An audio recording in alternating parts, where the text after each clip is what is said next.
Yes sir. Okay, उसके बाद क्योंकि रेजिस्टेंस जो है वो फिक्स्ड रहता है बल्ब के केस में, तो इसलिए जब आप उसको 220 वोल्ट पे यूज कर रहे हो तब उसका रेजिस्टेंस ये आएगा according to this formula, and जब आप उसे 110 वोल्ट पे यूज कर रहे हो तो उसका रेजिस्टेंस ये आएगा। फिर हमने इन दोनों रेजिस्टेंस को इक्वेट कर दिया क्योंकि रेजिस्टेंस फिक्स्ड है। तो जब हमने सॉल्व किया तो पावर का आंसर आया 25 वॉट। इट मीन्स दैट जो बल्ब 220 वोल्ट्स पर 100 जूल एनर्जी पर सेकेंड यूज कर रहा था, वही बल्ब 110 वोल्ट्स पर 25 जूल्स एनर्जी पर सेकेंड यूज कर रहा है। ये समझ आया आप सभी को? Yes sir. ओके, बाकी स्टूडेंट्स? हाँ जी सर। Yes sir. ओके, तो it means that power fix नहीं है। नाउ अब जो मैंने आपको कुछ प्रैक्टिस के लिए क्वेश्चन दिए थे उसमें मैंने आपको ये बताया था कि जिस बल्ब की पावर ज़्यादा आएगी वो बल्ब ज़्यादा ब्राइटली ग्लो करेगा। तो क्वेश्चन जो मैंने आपको दिया था अब मैं आपके साथ वो डिस्कस करने जा रहा हूँ। बेटा ये था क्वेश्चन। क्वेश्चन में आपके पास 3 बल्ब गिवन है, बल्ब नंबर 1, 2 एंड 3। ये तीनों बल्ब जो हैं ये सीरीज में कनेक्टेड हैं और इन तीनों बल्ब्स की power rating is given to you. 100 watt power rating decided by company at 220 volt, तो वो फर्स्ट बल्ब की है, 50 वॉट सेकेंड बल्ब की और 25 वॉट थर्ड बल्ब की। अब यहाँ पर ये जो पावर्स गिवन है these are actually at 220 volt, ये 220 वोल्ट पे गिवन है। क्वेश्चन था कि what is the correct order of brightness.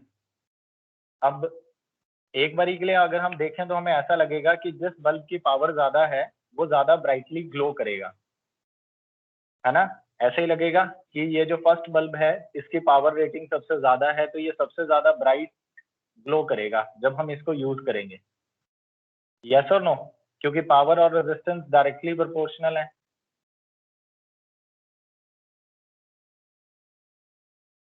Potential change.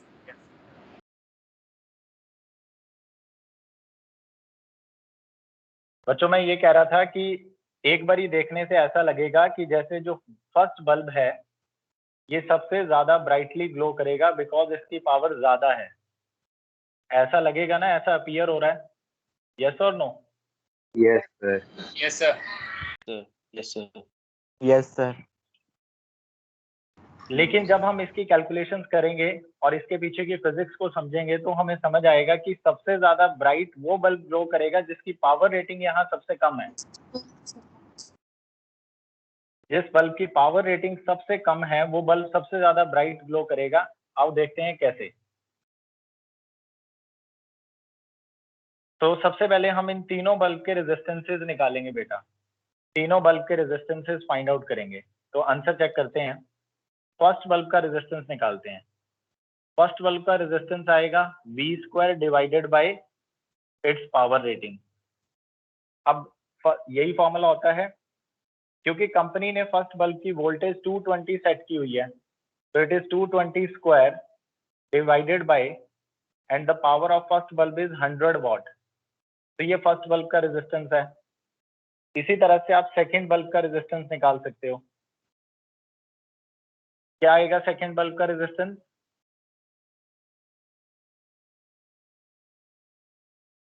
To 220 square by 15। 220 square by 50। Okay, very good. 220 square by 50। Similarly, you can find out resistance of third bulb. Third bulb का resistance ये कितना आएगा? 220 square bye 25। 220 square bye 25। 220 square bye 25। That's very good. तो ये तीनों bulb के आपने resistances निकाल लिए। इन तीनों रेजिस्टेंसेस को कंपेयर करो बेटा। ये तीनों के तीनों रेजिस्टेंसेस में जो थर्ड बल्ब का रेजिस्टेंस है ये हाईएस्ट है क्योंकि इसका डिनोमिनेटर सबसे छोटा है। देखो इसका डिनोमिनेटर 25 है, इसका 50 और इसका 100। सबसे छोटा डिनोमिनेटर थर्ड बल्ब का है। इट मीन्स दैट इसका रेजिस्टेंस सबसे ज्यादा है। और सबसे स्मॉलेस्ट रेजिस्टेंस है फर्स्ट बल्ब का। यस और no? Yes, sir. Yes, sir. तो अब हमें रेजिस्टेंस का ऑर्डर पता चल गया कि resistance of third bulb is greater than resistance of second bulb and it is further greater than resistance of first bulb. Resistance का ऑर्डर पता चल गया बेटा हमें। अब एक बार रेजिस्टेंस निकालने के बाद अब आप देखोगे कि कौन सा कनेक्शन गिवन है बल्ब का। ये बल्ब Series. सीरीज में कनेक्टेड है। अगर बल्ब सीरीज Series. में कनेक्टेड है तो हर बल्ब को जो वोल्टेज मिलेगी वो डिफरेंट मिलेगी, क्योंकि सीरीज के केस में वोल्टेज अलग अलग रहती है।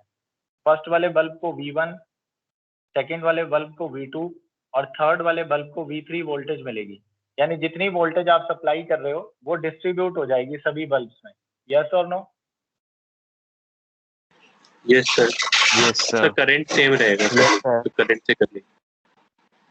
बिल्कुल ठीक कहा, करंट जो है इस केस में सेम रहेगा। तो क्योंकि सीरीज कॉम्बिनेशन है करंट सेम रहेगा, it means that current constant है यहाँ पे। In series we know that I जो होता है दैट इज करंट, वो कांस्टेंट रहता है। तो बेटा अगर करंट कांस्टेंट होगा तो हम पावर का फॉर्मूला लगाकर power is equal to I square into R, इस फॉर्मूला में अगर करंट की वैल्यू कांस्टेंट हो जाए तो ये क्या इंडिकेट कर रहा है कि power is directly proportional to resistance. Yes और no? Yes. Yes, Yes, sir. sir. Yes, sir. अब यहाँ पर ये आपको फोकस करना पड़ेगा कि this power is not the power rating, it is not the power rating. Power rating अलग है, this is the power which is actually used by the bulb. Bulb actually कितनी पावर पे ऑपरेट होगा ये वो पावर है। अगर bulb को बेटा उसका रेजिस्टेंस R है, उसे करंट I मिल रहा है, तो वो इतनी पावर यूज करेगा। सप्लाई आप जितनी मर्जी दे दो, तो पावर जो है that is directly proportional to resistance series के केस में। तो हमें पता है कि रेजिस्टेंस सबसे ज्यादा थर्ड वाले का है, इसका मतलब है पावर जो सबसे ज्यादा यूज करेगा वो थर्ड बल्ब सबसे ज्यादा पावर यूज करेगा इस सर्किट में, क्योंकि उसका रेजिस्टेंस ज्यादा है। और सबसे कम पावर यूज करेगा फर्स्ट बल्ब, क्योंकि उसका रेजिस्टेंस सबसे कम है। यस और no? Yes, sir. Yes. Now you can Excuse say me, that sir. as we know that, yes please.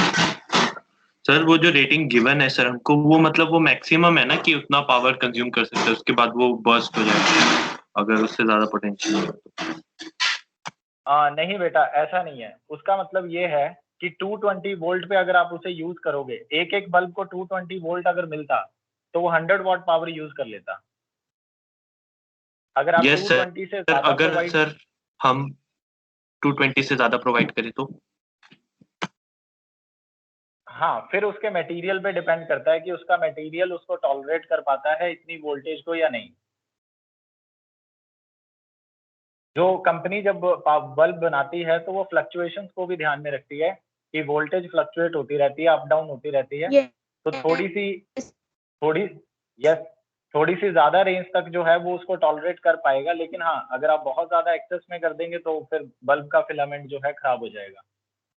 ठीक है, yes sir.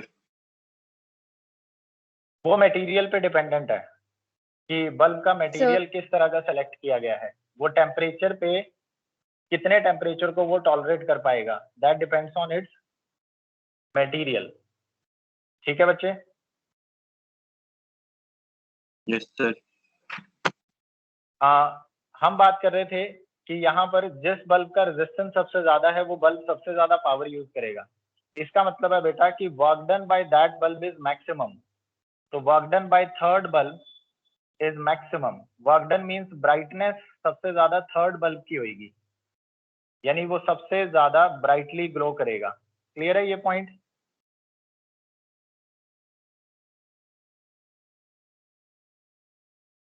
Yes, sir. Yes और नो? तो यहाँ पे देखो कितनी इंटरेस्टिंग फिजिक्स है कि जिस बल्ब की पावर रेटिंग सबसे कम प्रोवाइडेड थी वो बल्ब सबसे ज्यादा ग्लो कर रहा है। तो ऐसा मत सोचना कि जिसकी पावर ज्यादा है वो ज्यादा ग्लो करेगा। अब आप ये भी देख लो ना बेटा कि आजकल CFL आ रहे हैं। पहले वाले बल्ब इतना ज्यादा लाइट प्रोवाइड नहीं करते थे जितना कि अभी कम पावर वाले CFL बल्ब या LED बल्ब भी आ रहे हैं मार्केट में, उनकी पावर रेटिंग बहुत कम है। इवन पावर रेटिंग कम होने के बाद भी वो बहुत ब्राइटली ग्लो करते हैं। इसका रीजन अब आपको आज समझ आ गया होगा। It depends on their resistance. Yes और no? Yes, sir. Yes, sir. Yes.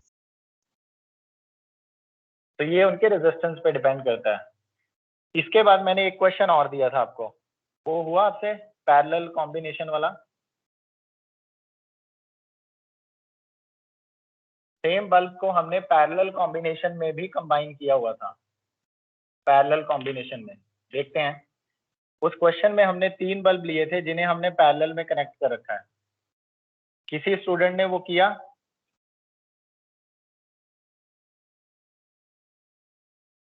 Divya आपने किया है?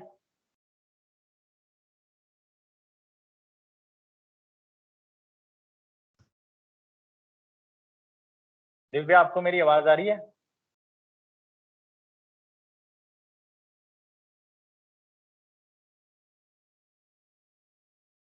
दिव्या अपना माइक ऑन करो और रिस्पॉन्स करो बेटा।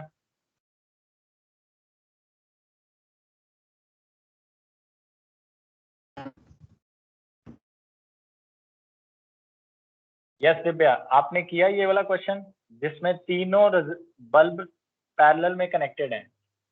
ट्राई किया था ये?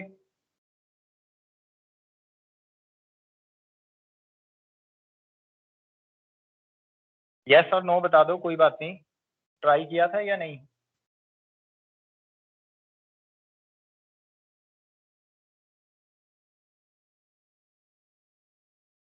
Okay, any other student? किसी ने ये वाला क्वेश्चन जिसमें 3 बल्ब प्रोवाइडेड है, बल्ब नंबर 1, बल्ब 2 एंड 3, क्या ये क्वेश्चन किसी का सॉल्व हुआ कि ब्राइटनेस का क्या रिलेशन आया?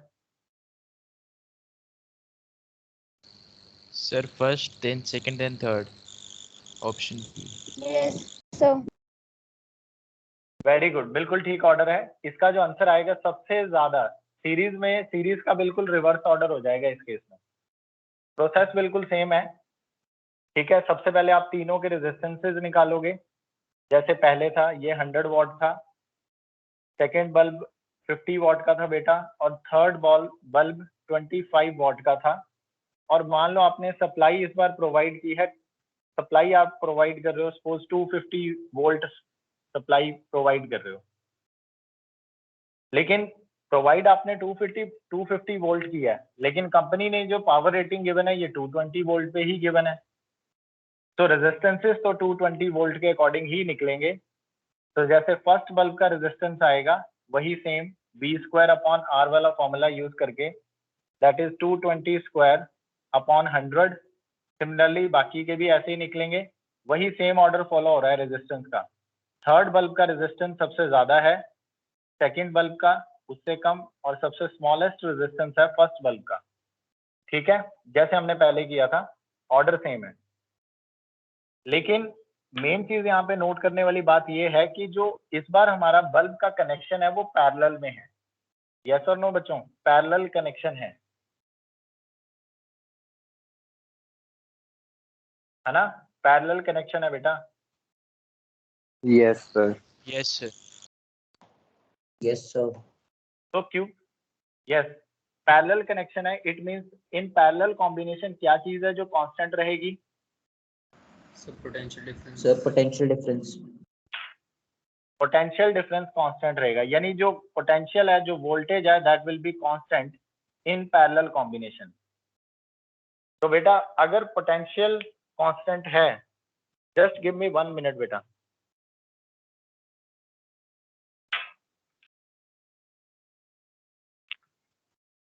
अगर पोटेंशियल कांस्टेंट हुआ तो पावर का ये वाला फॉर्मूला यूज करेंगे, power is equal to V²/R। अगर यहाँ पर पोटेंशियल कांस्टेंट हो जाए तो power is inversely proportional to R। देखो उल्टा हो गया ना, सीरीज में power was directly proportional to resistance, but in parallel combination now the power is inversely proportional to resistance. Is it clear to everyone? Yes, sir. Yes, Yes, sir. तो obviously जिसका resistance बेटा सबसे ज्यादा है उसकी power इस बार सबसे कम होगी। इसका मतलब है थर्ड वाले रेजिस्टर की पावर इस बार सबसे कम रहेगी, उससे ज्यादा सेकेंड वाले की, और सबसे ज्यादा पावर फर्स्ट वाले बल्ब की होगी। इट मींस सबसे ज्यादा ब्राइटली ग्लो करेगा फर्स्ट बल्ब।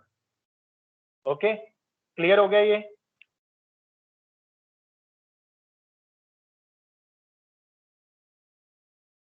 मैं आप सभी को एक किसी ना किसी भी स्टूडेंट को, अगर किसी को भी कोई चीज नहीं समझ में आई बल्ब के कॉन्सेप्ट में, तो वो पूछ सकता है। मैं 1 मिनट दे रहा हूं आप लोगों को।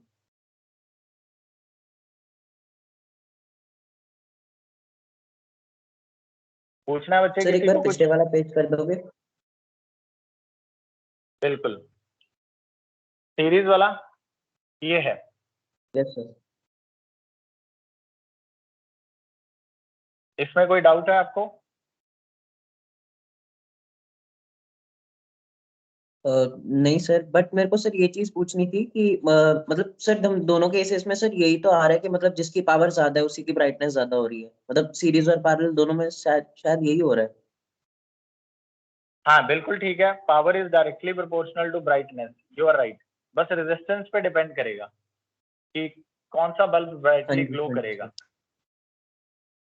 क्योंकि रेजिस्टेंस वेरी कर रहा है ना। सीरीज में रेजिस्टेंस जो है that is directly proportional to power, but in parallel combination resistance is inversely proportional to sir. Power.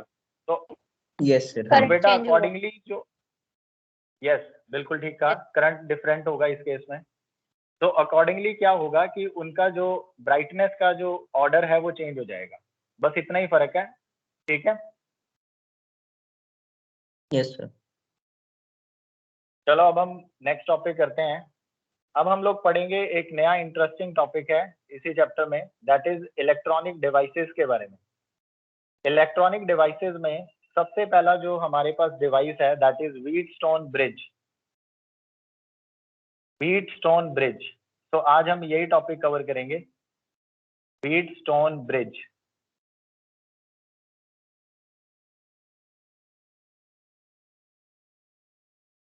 अब व्हीटस्टोन जो है वो तो साइंटिस्ट का नाम है, ठीक है। व्हीटस्टोन ब्रिज जो है बेसिकली ये रेजिस्टेंस की अरेंजमेंट है। Wheatstone bridge is basically the arrangement of resistance. so it is an arrangement of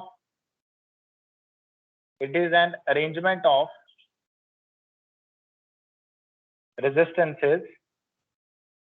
Wheatstone bridge में 5 रेजिस्टेंसेस होते हैं बेटा, 5 resistances total. It is an arrangement of resistances by which the resistance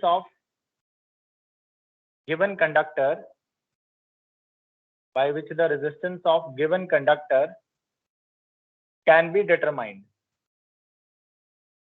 यानी कि ये जो डिवाइस होता है ये अननोन रेजिस्टेंस को निकालने के लिए यूज होता है, मतलब रेजिस्टेंस को फाइंड आउट करने के लिए यूज होता है। वैसे तो रेजिस्टेंस को मेजर करने के बेटा और भी बहुत सारे तरीके हैं, काफी ज्यादा वेज हैं हम रेजिस्टेंस को मेजर कर सकते हैं, लेकिन बहुत एक्यूरेसी के साथ अगर आप किसी कंडक्टर का रेजिस्टेंस मेजर करना चाहते हैं तो उसके लिए आप व्हीटस्टोन ब्रिज की ये अरेंजमेंट यूज कर सकते हो। तो दिस इलेक्ट्रॉनिक डिवाइस जो है Wheatstone bridge, it is used to determine the accurate resistance of a conductor. Purpose समझ में आया? व्हीटस्टोन ब्रिज यूज क्यों होता है? रेजिस्टेंस फाइंड आउट करने के लिए, ठीक है।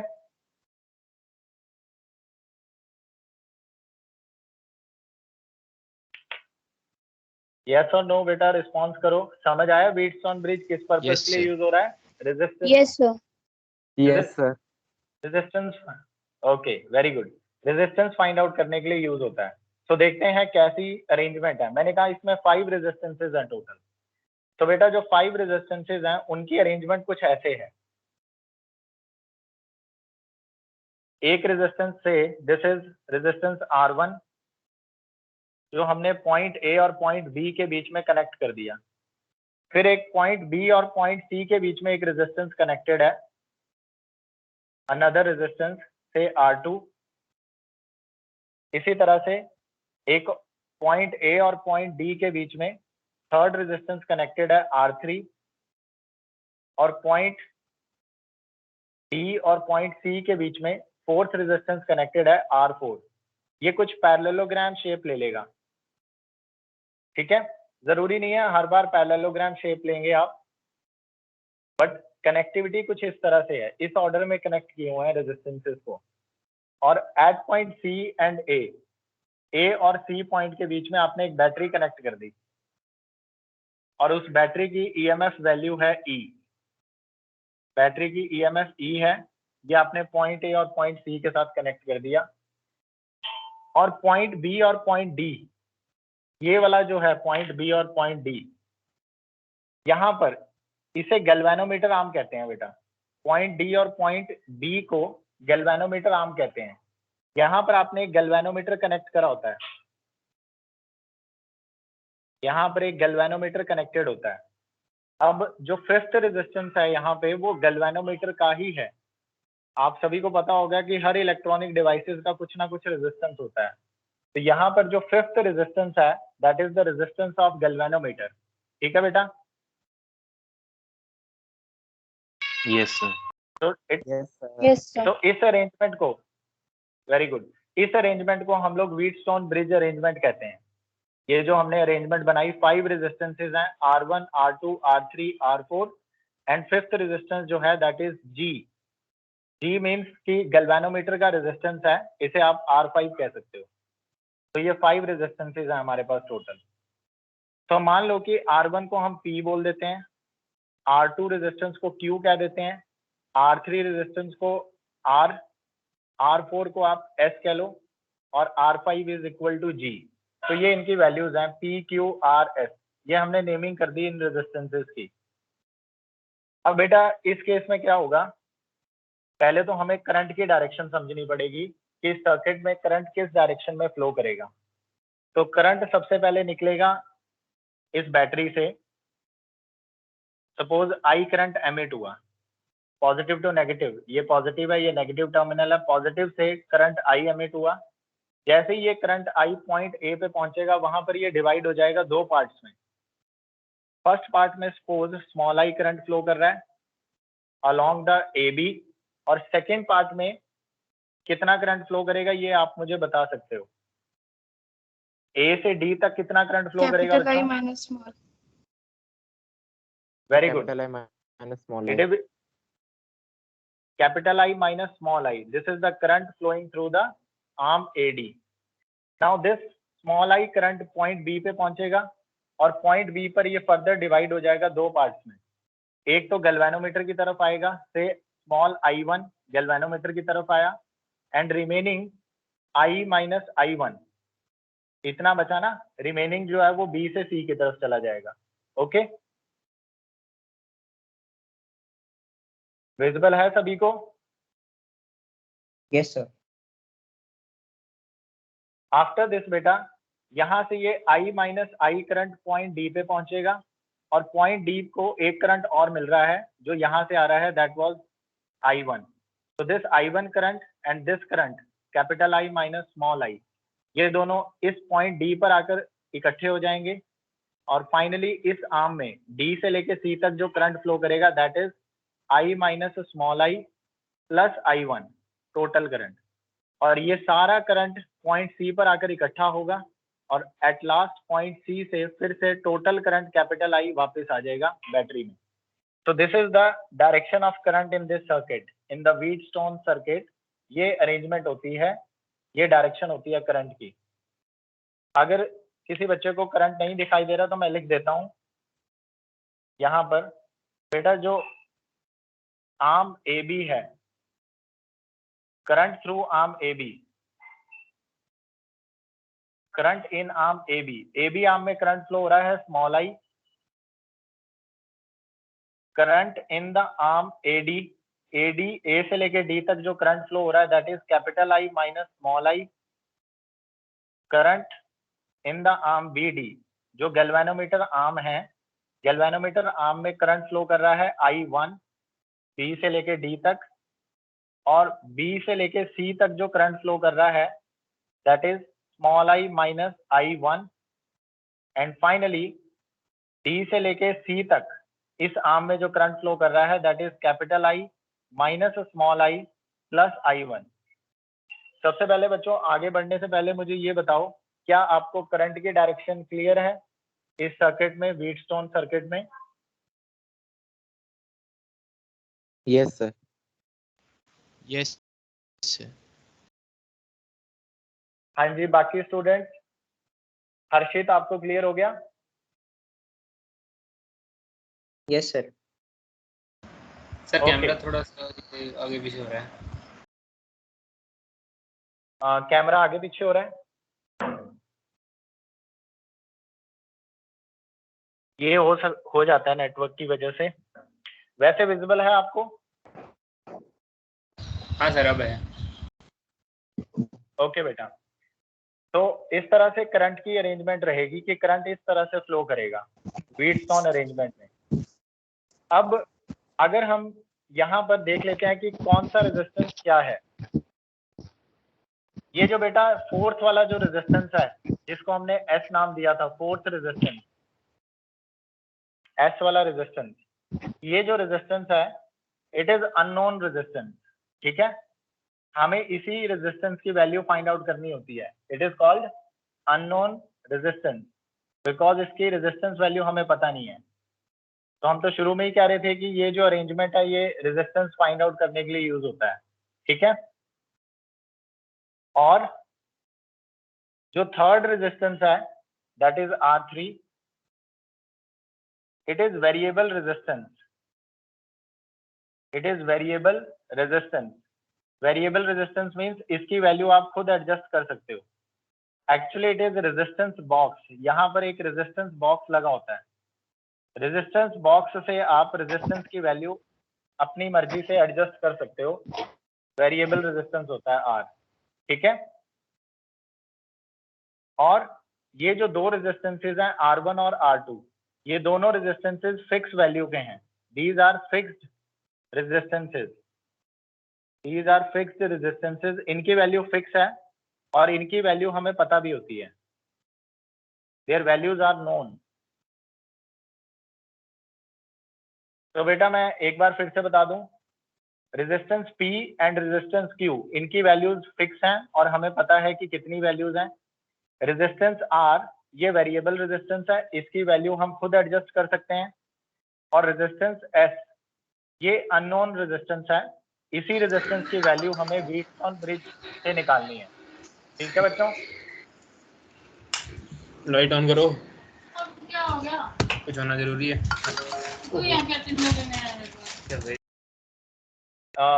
बेटा ये किसकी आवाज आ रही है बीच में? आशीष। मैं आपसे ये सॉरी सर वो गलती से ऑन हो गया था। कोई बात नहीं, मैं ये कह रहा था कि व्हीटस्टोन ब्रिज में ये चारों रेजिस्टेंसेस का रोल पता चल गया। इसमें से दो रेजिस्टेंसेस फिक्स हैं, एक वेरिएबल है और एक अननोन रेजिस्टेंस है, और उसी अननोन रेजिस्टेंस की वैल्यू अब हमें फाइंड आउट करनी है। यस और नो?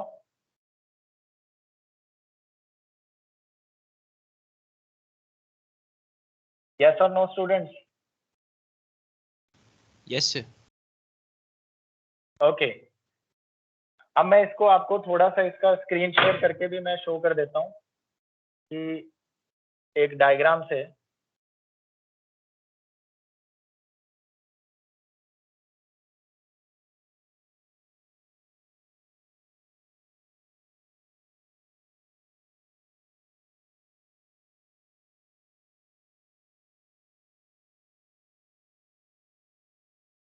क्या ये स्टूडेंट्स को सभी को स्क्रीन शेयर हो रही है?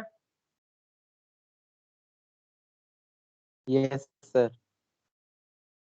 स्क्रीन विजिबल है? यहाँ पर एक डायग्राम बनाया हुआ है, ये डायग्राम व्हीटस्टोन ब्रिज अरेंजमेंट का ही है जो हम अभी पढ़ रहे हैं। विजिबल है सभी स्टूडेंट्स को?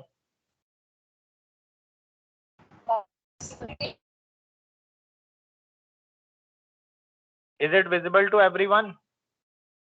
Yes sir.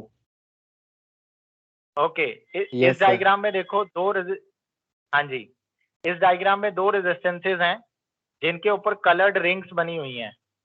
अब आपने कार्बन रेजिस्टेंसेज पढ़े हुए हैं, कलर्ड रिंग्स अगर बनी हुई हैं तो बेस्ड ऑन देयर कलर्स आप इनकी रेजिस्टेंस वैल्यू निकाल सकते हैं। यस और no? Yes, sir. Yes, sir. इसका मतलब है इन दोनों रेजिस्टेंसेस की रेजिस्टेंस वैल्यूज आपको पता है। जिन रेजिस्टेंसेस के ऊपर कलर्ड रिंग्स बनी हुई हैं, जैसे एक तो ये वाला रेजिस्टेंस है,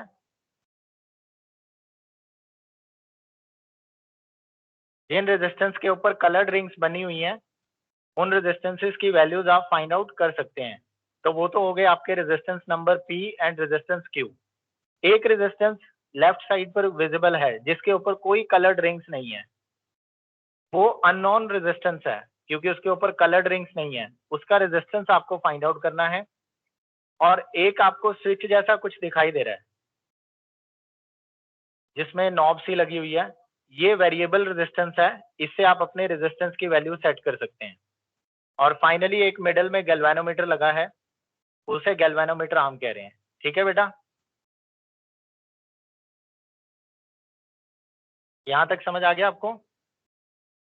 Yes, sir. Yes, sir. Okay, तो इस तरह से ये एक अरेंजमेंट मैं आपको शो कर रहा था कि रेजिस्टेंसेस की ऐसी अरेंजमेंट होती है।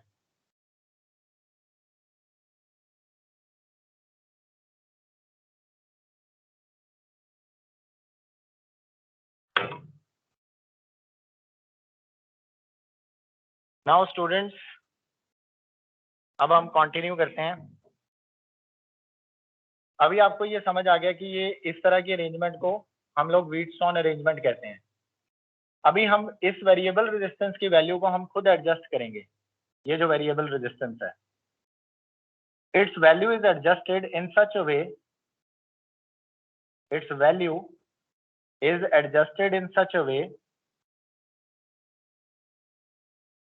its value is adjusted in such a way, इसकी वैल्यू को आप ऐसे एडजस्ट करेंगे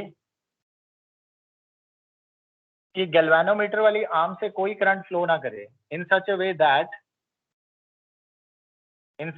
that galvanometer show zero deflection, galvanometer show zero deflection। ये एक तरह का एक्सपेरिमेंट होता है, galvanometer show zero deflection।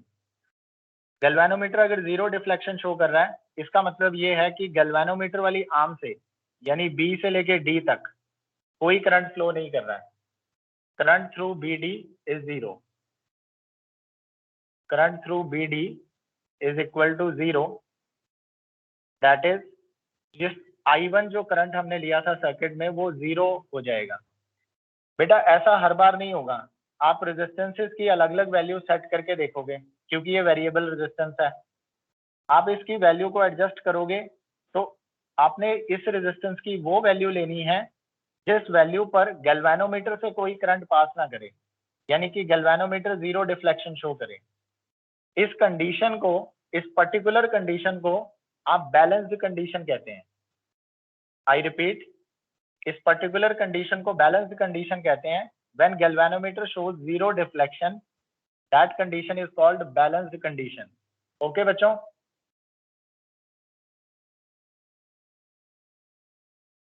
Yes और नो? Yes, sir.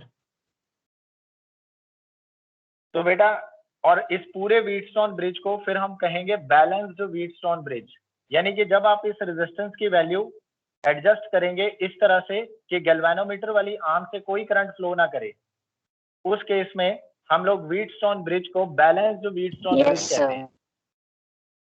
ओके बेटा, तो when current through the galvanometer is zero, in this particular situation,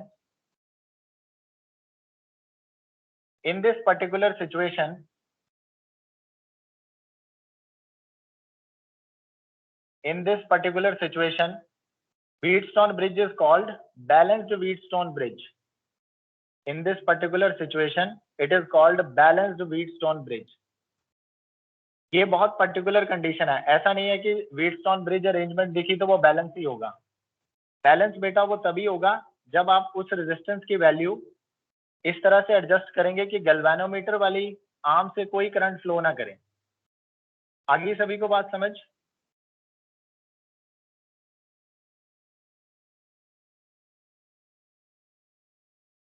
yes sir. सभी को बेटा समझ आया या नहीं? बैलेंस्ड व्हीटस्टोन ब्रिज Yes, जो sir. हमने ये Yes, पढ़ा sir. है, इट Yes. Very good. जो हमने अभी यहाँ पढ़ा है that is balanced wheat, it is Wheatstone bridge only.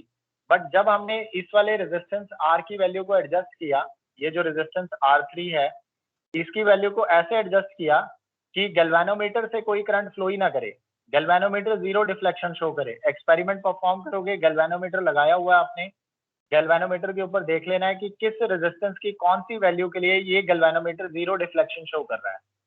उस पर्टिकुलर केस के लिए हम कहेंगे कि ये जो व्हीटस्टोन ब्रिज अरेंजमेंट है रेजिस्टेंसेस की, now this arrangement is balanced, that is called balanced Wheatstone bridge. Is it clear now?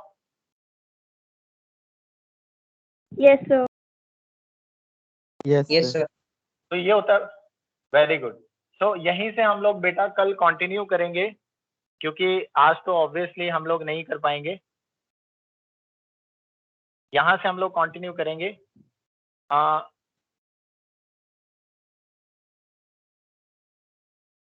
ठीक है students, thank you very much, have a nice day. आपका ठीक है, यहाँ तक आपने रीड कर लेना आप। Thank you, sir. Thank you, you sir. Very thank you. Much, thank you.